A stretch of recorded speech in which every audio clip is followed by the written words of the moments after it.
Salut, c'est François, on se retrouve sur Automatin et ce matin, je vais vous parler des carburants synthétiques, essence ou diesel.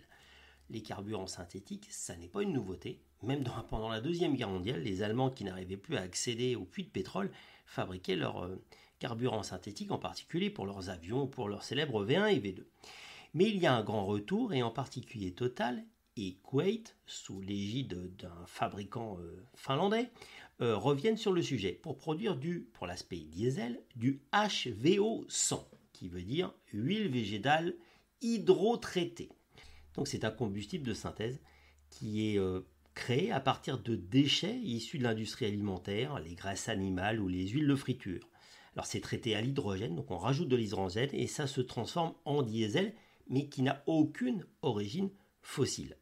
Donc c'est comparable à un carburant gasoil classique et il peut être complètement utilisé dans un moteur diesel et il est miscible avec du gasoil. Et donc si on regarde toute la chaîne de fabrication et de production de ce combustible, on nous dit qu'il émet jusqu'à 90% de CO2 en moins par rapport à un diesel conventionnel.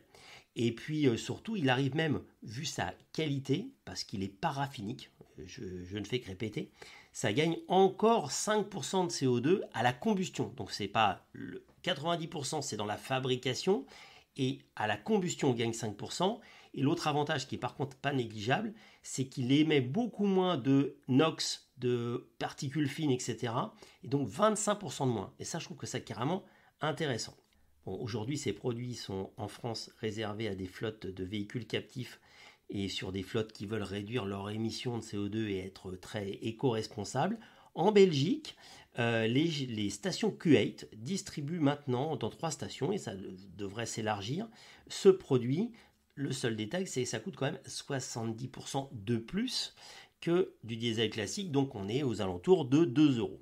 Et puis en plus de ce produit diesel, il existe aussi un produit essence qu'on appelle du e-fuel, et en particulier Porsche a beaucoup communiqué sur le sujet.